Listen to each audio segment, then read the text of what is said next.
Good morning everyone. This is lecture 4 of EE370. So yesterday when we discussed about the value assignments to reset, I had assumed an active low reset and then wrote out the conditions. So somebody pointed out that mistake after the end of the class. So I thought we can begin this class by getting it right. Let's say, so here we have given an active high reset. So let's say the behavior of the reset that we want is something like this. When the simulation begins, that is at time t equal to 0, we want it to be 0. Then let's say at 1 nanosecond, we want this to go high. Let's keep this high for 4 nanosecond. Then we'll bring it low. So we are talking about the reset signal in the test bench. And let's say after this, we keep it low throughout the simulation. Now to do this, initially within the initial block, we will set the reset to be at 1-B0. Then we said that we want to make it high at 1 nanosecond. So our time scale unit is 1 nanosecond. So I simply have to do #1 reset equal to 1-B1. Right?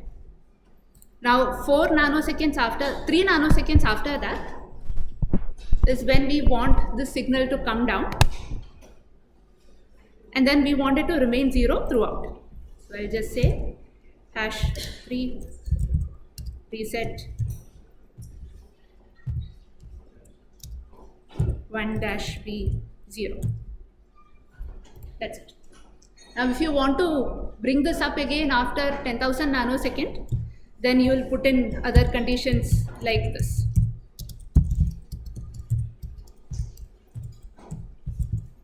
Okay. So then this underscore is not contributing to how the simulator is going to look at this number. This is only for our readability. I could have done this and the results would be the same. But just to make it readable, if you wish, you can add an underscore to separate chunks of data like this.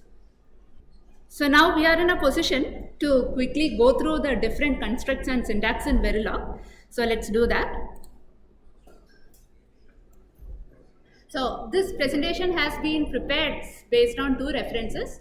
One is this textbook by textbook on Verilog HTL, a guide to digital design and synthesis by Samir Palnerkar. And another resource was an NPTEL lecture. This lecture series was on electronic design and automation by Professor Indranil Sengupta from IIT KGP. Both are very good resources. So if you need additional information, this is what I would recommend you to look at. Now, we will also be uploading small tutorial videos on how you can simulate and synthesize your designs. So if you simply want to simulate your design, a very light open source tool is Icarus Verilog. Another tool, if your laptop can handle heavy softwares that you can consider, is Vivado. Vivado is a design suite from AMD now, earlier from Xilinx. And they have an inbuilt simulator that will allow you to simulate Verilog codes. It's not necessary that you have to use either of these itself. You can pick up any logic simulator and then simulate your Verilog codes using that. Now let's say you have written a Verilog code, and like I mentioned, just because you have written a Verilog code that is giving you correct results in the simulation, it doesn't mean that it can be translated into hardware, right? So a quick way how you can check if your code is synthesizable, that is whether it can be translated into hardware, is the following. So let's say you write some Verilog code, right? Then you will run a simulation, and then you'll look at the results from the code. You'll make sure that the code is working as you expect. Then you run it through synthesis, right? After you run it through synthesis, you will get a slightly lower level netlist. This is also in the form of a Verilog code, right? If you are able to synthesize, that is a good sign, because sometimes if you have written certain statements, it will not even synthesize for you, right? If you are able to synthesize, that is a good sign. But after synthesis, you again simulate your code. Now, if these 2 simulation results match, right, That means that you have written a synthesizable code wherein your code can be translated into hardware. So this is the ultimate check that you can do. Now, if you want to do this, that is, you want to synthesize and then verify if your code is working, then we recommend using Yosis for synthesis, followed by Icarus Verilog again for doing the simulation. So together, both these will come in a cloud platform called as EDA Playground. We have a small tutorial video on it.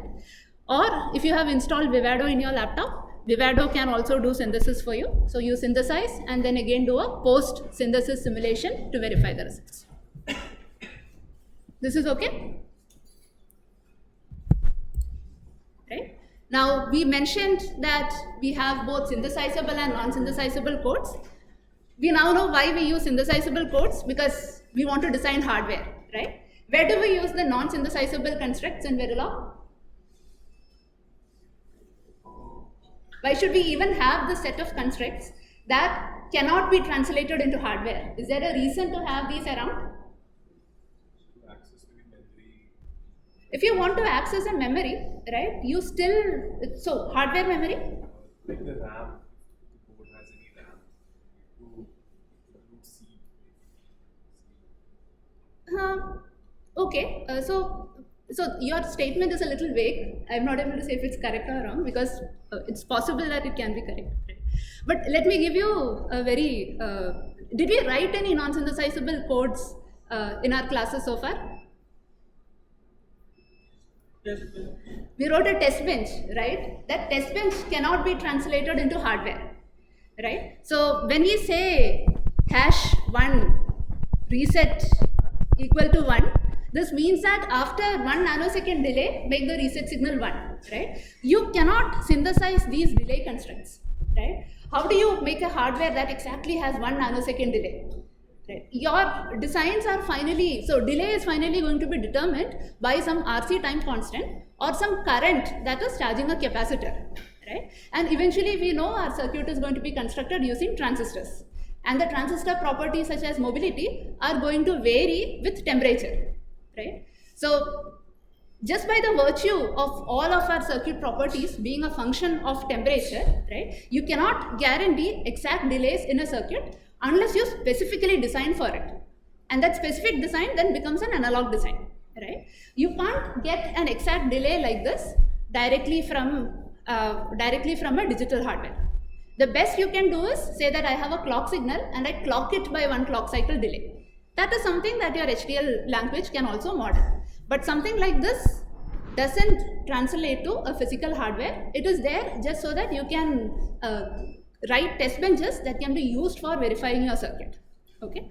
So now in yesterday's example, we had this big test bench inside which we wrote our counter module, right? And we had a lot of non-synthesizable constructs here so that we could feed the stimulus to this counter module. Now counter is a very simple circuit, right? You can run the simulation and then you can look at the waveform window to see how the outputs are going to look like. Or you can use certain system functions such as $display, $monitor and print out the values. So again, $display, $monitor, all of these cannot be synthesized into hardware. But what if the module that you have designed is a huge module that it has a lot of, let's say it has some 100, 200 outputs. Then you can't sit and physically check each line in your code, and you can't sit and physically map, if this is my input vector, this is the output I need to see, right? You can't sit and physically map all these conditions, right? So what we do is, we would write another code here that will mimic the ideal behavior of the module that we want to test.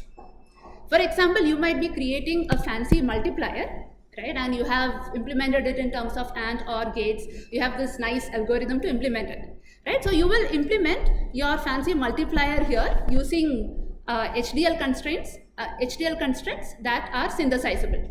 But if you want to verify if the output is correct, you can directly use this multiplication symbol and check if the output is correct, right? So you would model the ideal behavior of that multiplier here, where you will use this arithmetic operator to generate the output.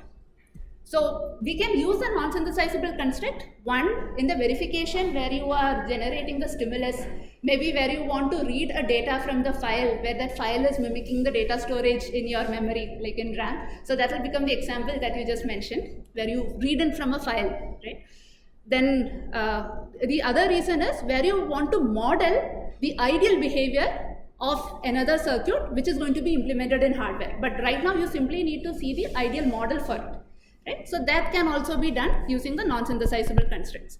So ultimately, the non-synthesizable constructs are a very useful tool for both simulation, modeling, and all of this leading to design verification. Okay? But then if you want to design hardware, you need to recognize what are synthesizable constructs, what are non-synthesizable constructs, and make sure you don't use any of the non-synthesizable constructs in your code that you want to translate into hardware.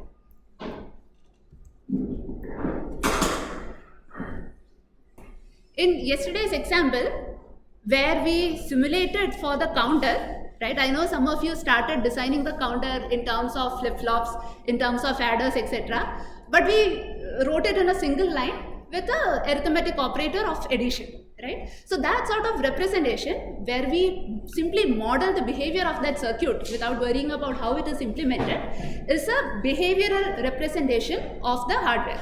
Right? You are modeling the behavior between the inputs and the outputs. Now this behavioral representation can be represented in terms of Boolean equations, in terms of algorithms, etc.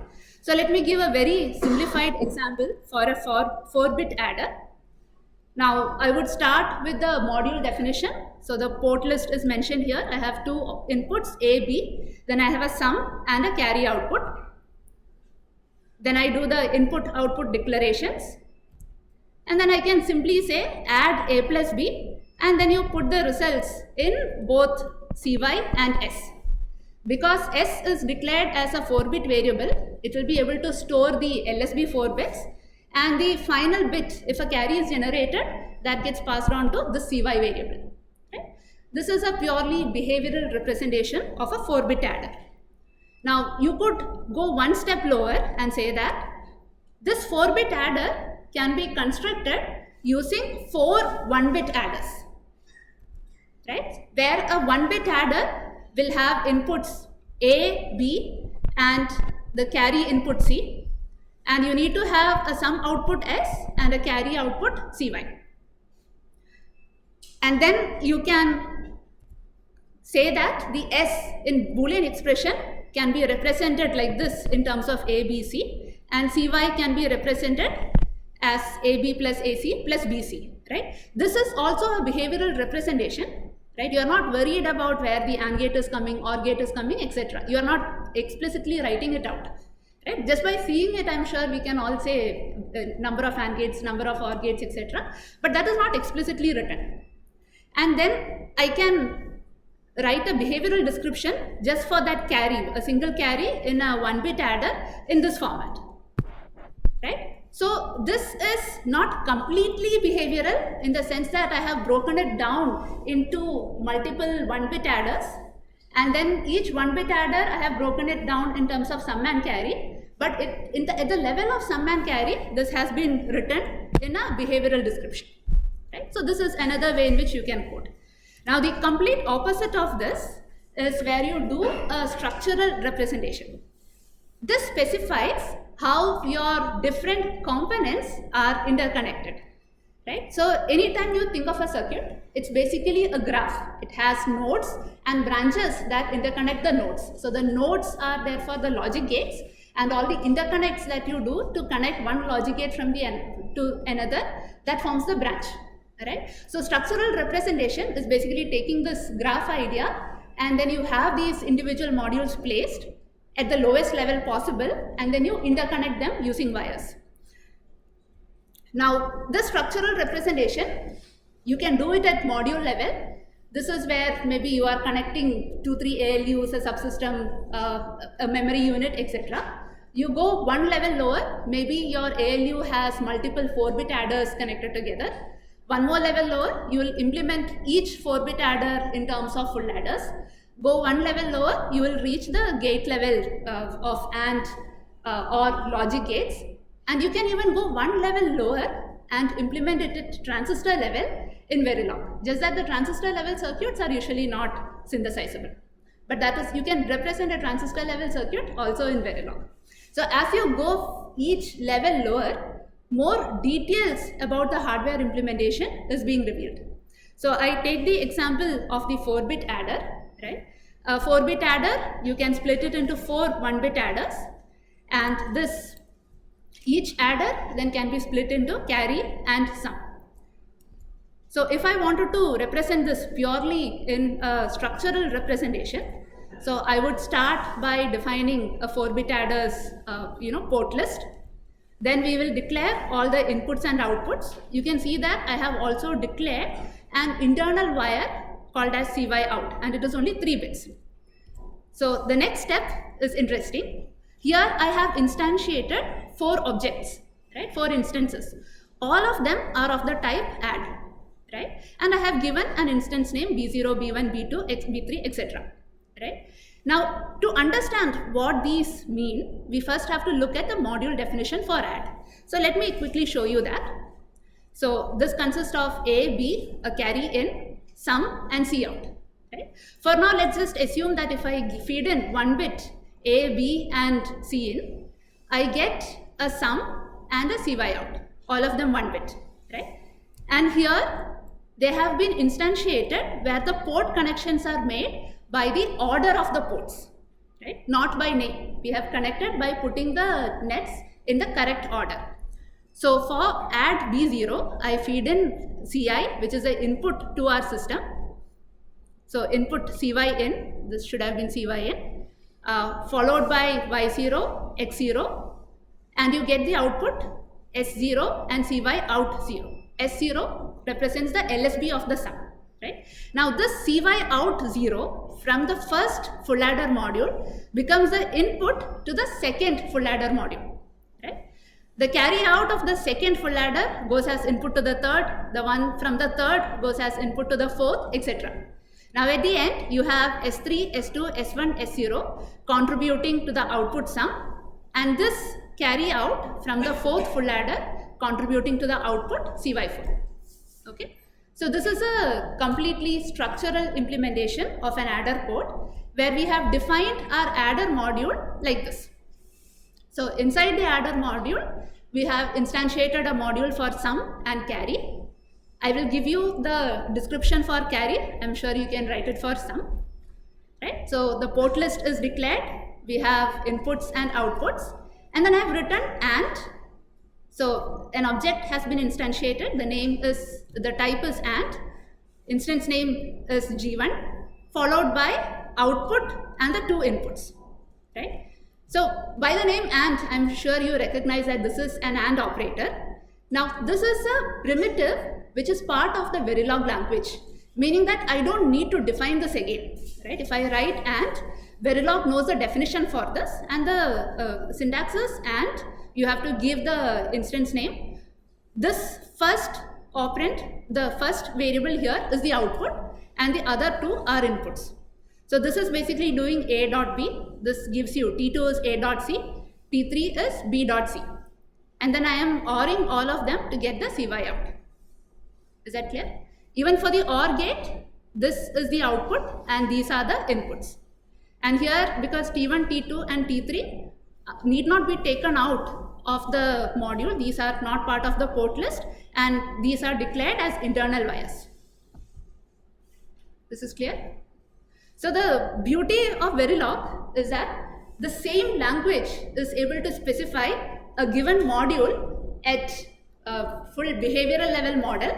It is also able to specify this at, if required, at transistor level.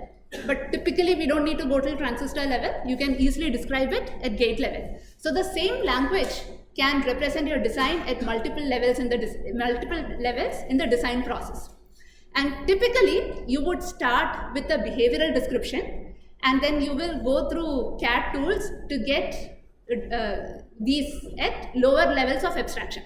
So you might start with a full behavioral level description, Or if you're doing a very big system, you might have sub-modules at behavioral level description, and all of them are connected at top level through interconnects, right? So partially structural, partially behavioral.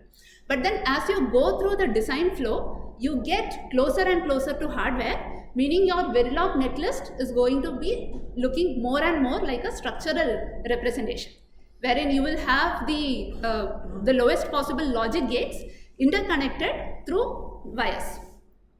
Is that okay? So now I mentioned about primitives. Let me show you all the primitive gates available within Verilog. So you can have AND, NAND, OR, NOR, XNOR, XOR, buffer, NOT gate, etc. In all of them, the first variable is the output, then the remaining can be the inputs.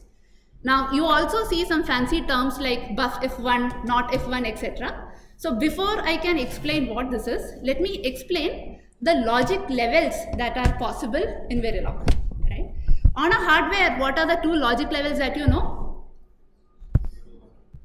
It can be 0 and 1, right? Now, on a hardware, what are we calling as 0? The lower voltage, right? So, if your circuit is operating between some VDD and some ground, let's say the ground is at 0 volt, you would call the voltages around the 0 volt to be logic 0 and the voltages around VDD to be logic 1. It's not necessary that it has to be exactly 0, right? Even if it goes like 10 millivolt, depending on how the hardware specifications are, how the signaling specifications are, it would still be a logic 0 for you, right? An example is where you take an inverter. If you feed in a voltage around 0 volt, you expect to see something around VDD. Is that okay? Now, you know that an inverter consists of two transistors,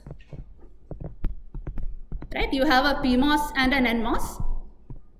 This is something that you are aware of, right? And typically you would short these two.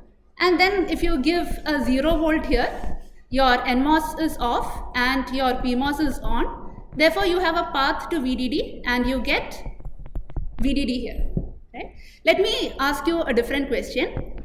Let's say you take two inverters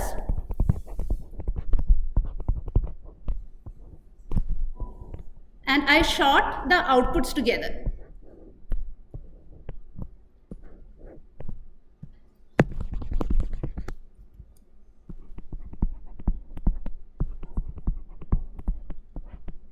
Okay, I give 0 volt here, I give VDD here. What do you expect to see at the output? What do you mean by that? Unknown. Right, but what is the voltage? Can it be 0? If both these inverters have identical strength, right, then you have the PMOS in this inverter trying to pull this up to VDD, the NMOS in this inverter trying to pull it down to VDD.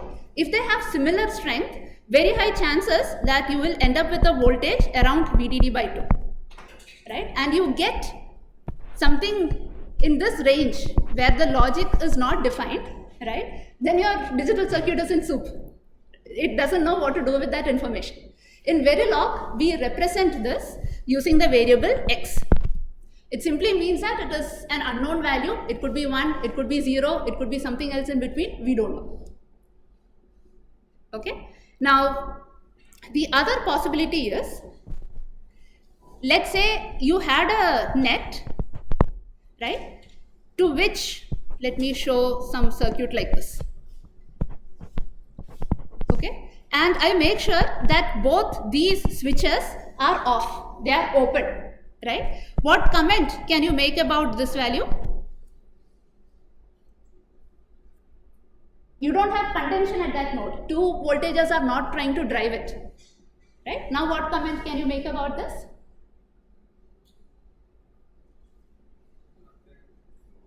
This is what we call as high impedance. It's a floating node, right? There is no value on that node because nothing is driving on it. So that we represent using Z. Okay. So in Verilog, you can have two logic levels 0, 1. You could also have an unknown value x. It could be either because of a race condition which is resulting in the value being between 0 and 1. right? Or for some other reason that value is now unknown to you. The last one is that nothing is driving on that net, therefore it is a high impedance net. Now once you understand this, what this means is that this is a buff if a control voltage is 1. So it will look like this. If you feed in logic value 1 here, then this acts as a buffer. If you feed in logic value 0 here, nothing, this is not driving this node. It remains at high impedance.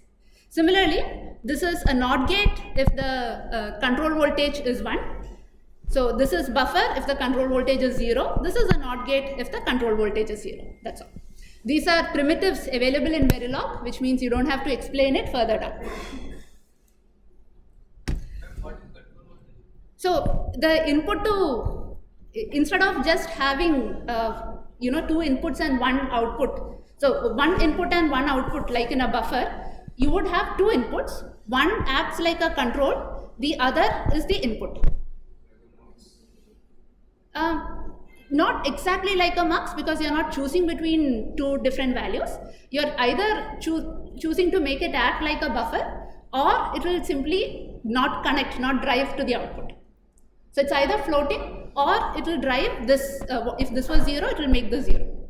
If this was 1, it will make it 1, provided the control voltage is 1 for a buff F1.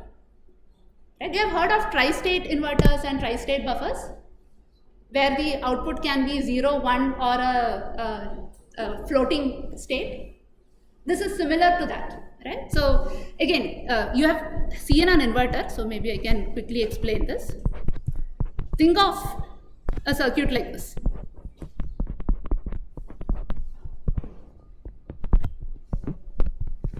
Right? This is I, this is out. This will act like an inverter provided these switches are closed. Right? Now if these switches are open, the output is not being driven by anything, it is floating. So this is what we call as a tri-state inverter, and that is also same like this not if 1 and not if 0, depending on how you implement these switches. Okay, just to give you an example, let's say I have out in 1, in 2 and in 3. If I do AND A1 out in 1 in 2, so you AND in 1 and in 2, and then you get the result in the out. So this will give you the result of NAND. Out is basically ORing of in 1 and in 2. Similarly, you can do XNOR also. Now if you wanted 3 inputs, then it will be out in 1, in 2, in 3, etc. Right? So one thing that you have to remember is to, don't forget to give an instance name to it. Right? Otherwise your code will not run. So you have to define that it is of AND type and then give an instance name or instance number to it. Okay, so now you are very familiar with how to comment things in Verilog, right? And this is a very, very good practice. You have to write a code remembering that you will be part of a bigger team and your colleague will have to look at it at some point, right? So whatever you write should be quickly readable for another team member who's looking your code as well. Again, you can do one-line comment like this, multi-line comment, you begin like this and end like this. And much like in other languages, nested comments are typically illegal. Nested comments are illegal in Verilog. So this is something that you should not do. So whenever you write your code, if you're doing input-output declarations, comment immediately what is the input, what that input variable is standing for. You write an always block, just comment on top what that always block is doing, etc. And please remember to indent, align your code appropriately. It shouldn't all look like a cluster of words in one corner of the text file. Comment and align it properly so that it looks like a neat code. Now the two data types that we discussed were wire and register. There are multiple other data types in Verilog, and most of these are useful when you want to do verification. So let's start with the net data type.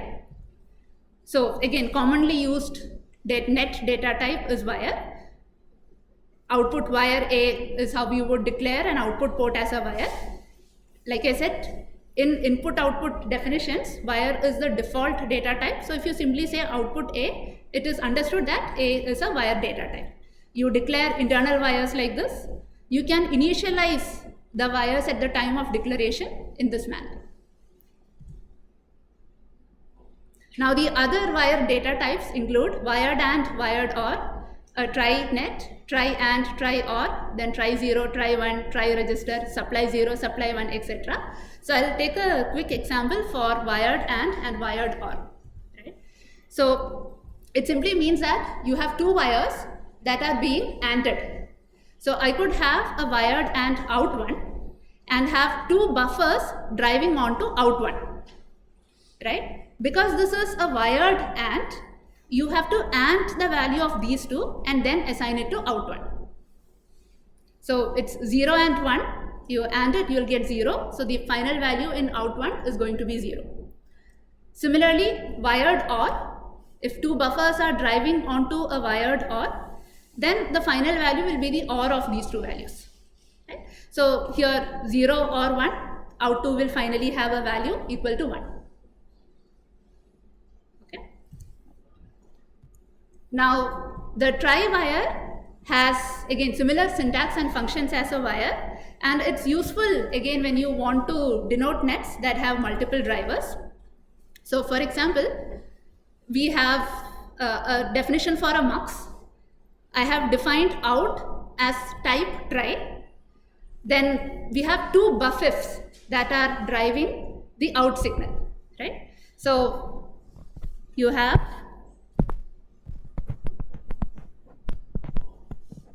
two buffers, both of them have been given the select signal. So one is buffer 0 and one is buffer 1. So this buffer will drive when select is 0, then it will act as a wire, and this buffer is going to act as a buffer when the select signal is 1. And both of these are driving the output out. And inputs A and B are being given here. And if there is a logic contention, so if both the paths were active at the same time, in this particular case it will not be because you are using a select signal. If there is a logic condition, the tri-net will also give you an X value. Now there is this net that I showed earlier called as tri-reg. This can have a behavior as that of a memory. It is typically used when you want to represent capacitive charge sharing, etc.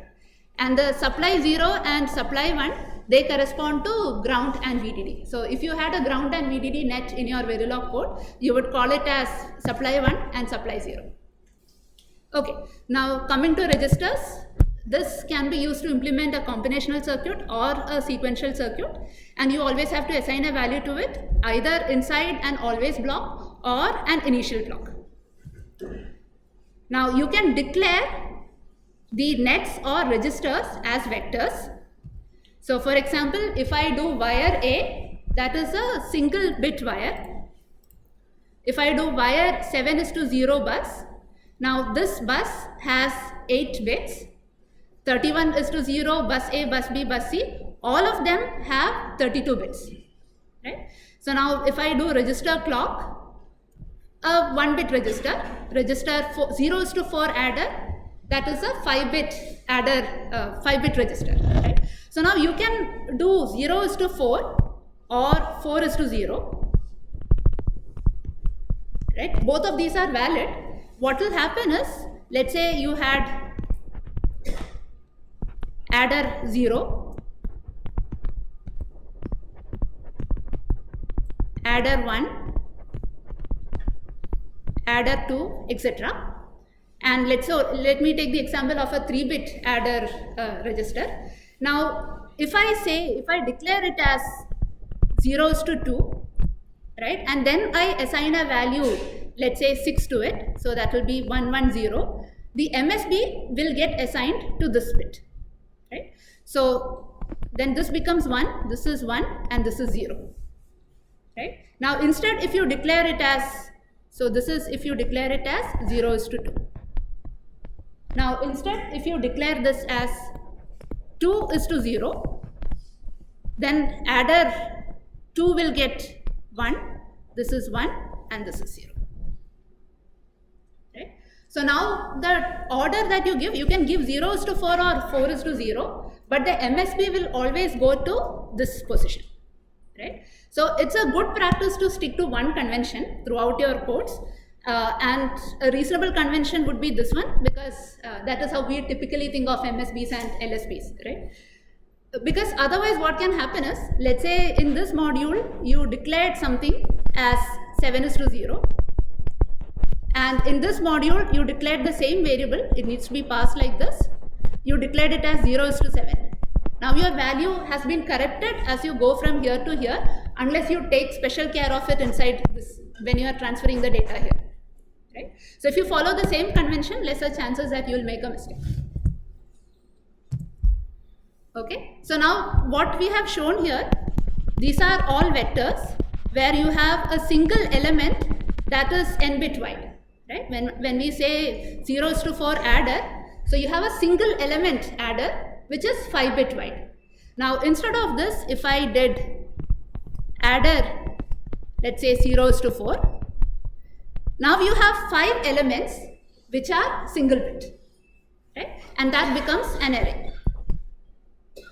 And in most cases, what you usually require is a vector that is a single element that is n bit wide. But if you wanted to implement an array, then you can use this notation. So you would say, for example, wire bus A, then you would give 31:0 after the name. Okay, now you can also declare an integer. So all that you need to do is integer counter, and then you can do all the integer operations on this. Integer data type is synthesizable, and it typically gets synthesized into 32 bits. It can sometimes vary depending on the host machine, but usually I have seen it getting synthesized into 32 bits. And in integers you can store, so register by default is unsigned, and integer you can store signed representation like -1, -2, etc.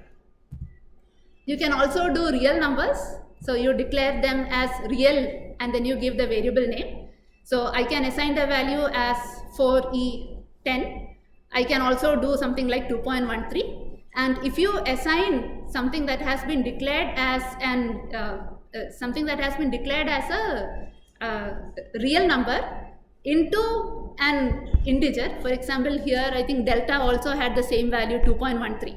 So the integer part alone gets assigned. Finally, you can store time, right? This is again a non-synthesizable construct, but it is very useful when you are running simulation. So you declare a time variable with the construct time, and then to store time into it, you have to say that variable equal to $time.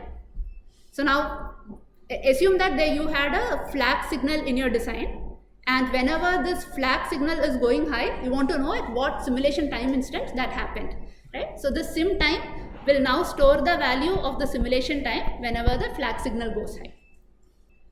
Then I'll introduce you quickly to a couple of system tasks that you can do. So $display, $monitor, etc. are again useful when you want to track your simulation results. So for example, if I want to display time, I can directly do $display in brackets $time. Now the other way, if you wanted to, for example, let's say you want to display the contents of port ID, this syntax is similar to what you have studied in C, right? So you do ID of the port is then %B, give port ID in binary representation will get printed here. The $display, every time you want to see it, you need to run it, whereas the $monitor, you need to execute it once, and anytime the variables that you mentioned in the $monitor changes, the line will get printed. So if I say initial $monitor, so $time, and I have given clock and reset. So anytime there is a change in either clock or reset, the result will get printed. So the result will be of the form some time, comma, value of the signals, clock equal to the value of the clock in binary, and reset equal to value of the result in binary. Right? Again, this is a syntax that you would have seen in C. And $finish, can you guess what it does? It finishes the simulation. So I can have things like clock equal to 0, some conditions in the beginning, and then after some time, if you put $finish in the simulator, if I do run, it will run only for 100 time units, depending on what this 100 is in your time scale definition. Then we will look at the arithmetic, the different type of operators. The arithmetic operators available to you include plus, minus, multiplication, division, modulo operator, and the power operator. So if I have values, let's quickly go through how these are going to look like. So you have A as a 4-bit, 4-B0011, B as another 4-bit, 0100. You have D, and let's say this is E, and E as equal to 4, right? You do A dot B, does this result make sense to you? Right? What is this value? This is 3, this is 4, so you expect to see 12 in binary representation, and that is what you see here. So when you do D divided by E, where D and E were declared as integers, you have to truncate the fractional part, and the answer becomes 1. You do modulus, so D modulus E, so you divide and look for the remainder, that becomes 2. And then you have A plus B, and I have done B minus A here. Do the results make sense? These are okay? So quick question, if I had given A minus B, what do you expect to see?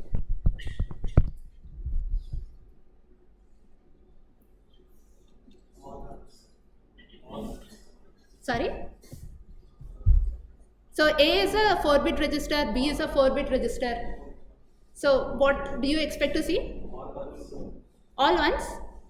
So what you should see is, because it's 4-bit, this will be 2 power 4 plus A minus B will be the negative value that you get.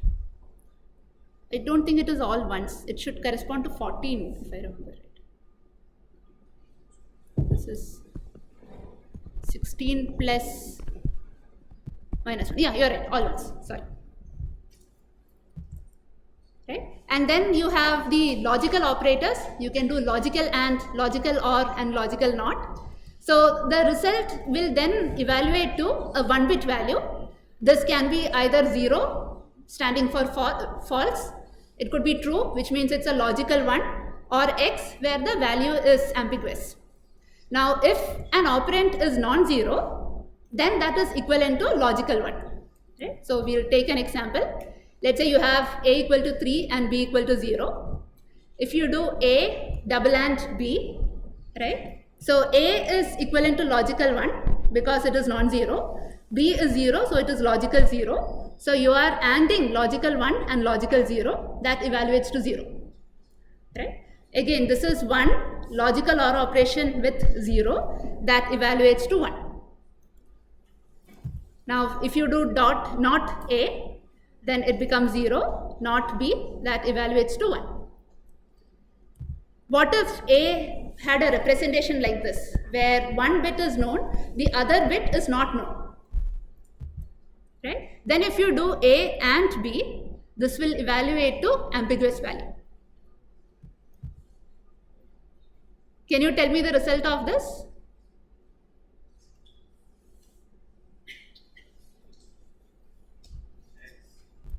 Right, so I am doing, for this particular case, it will evaluate to X.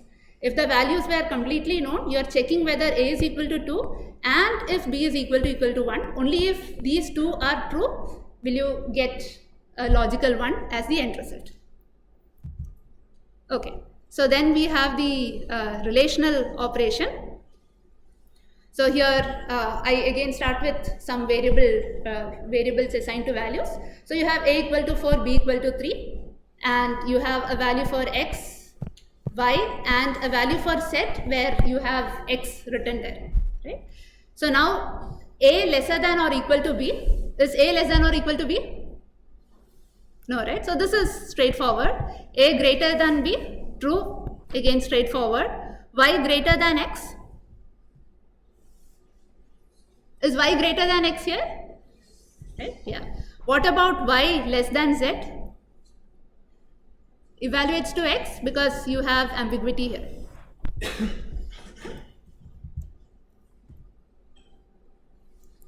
Then you have the equality operators. This simply checks if A is equal to B.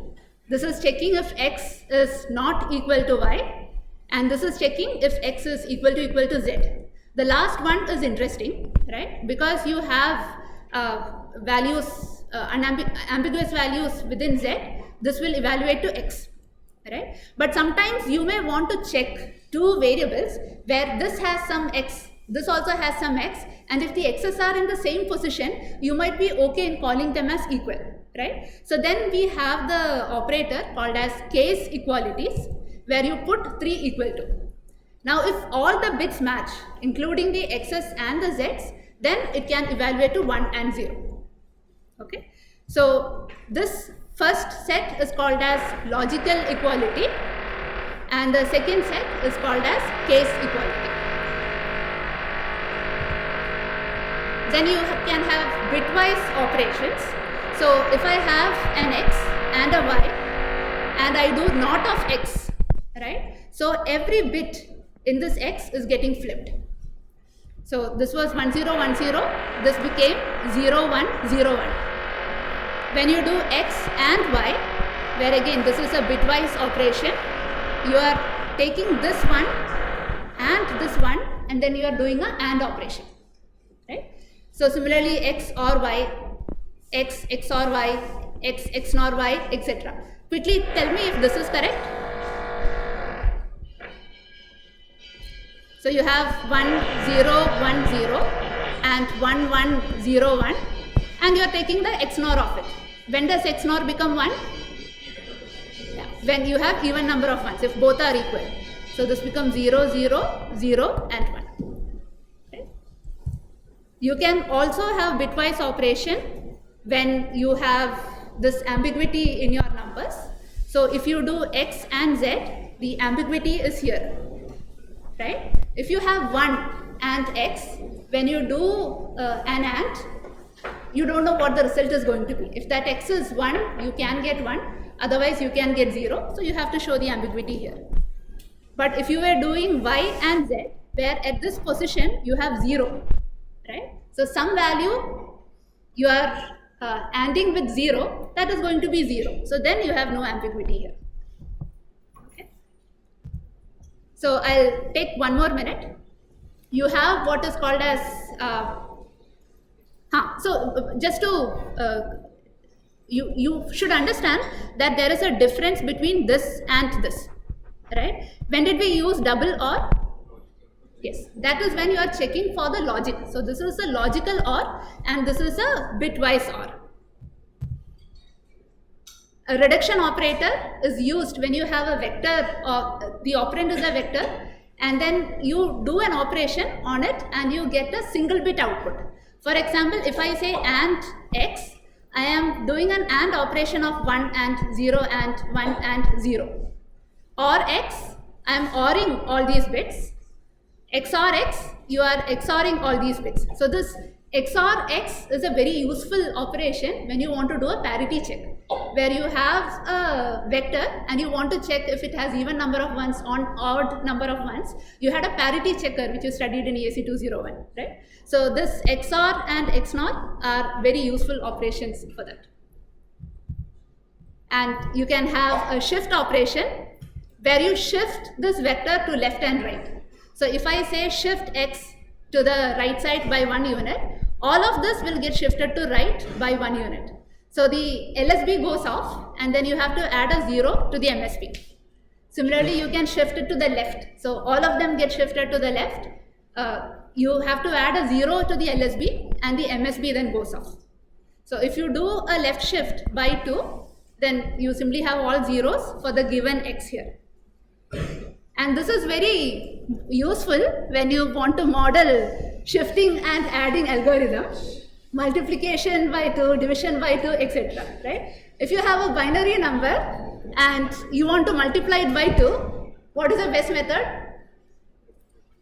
Right? You want to left shift it. So multiplication by 2, multiplication by 4, etc. can be quickly modeled using the shift operators. So we can stop here. We have 2-3 more operators that we'll cover in the next class. Thank you.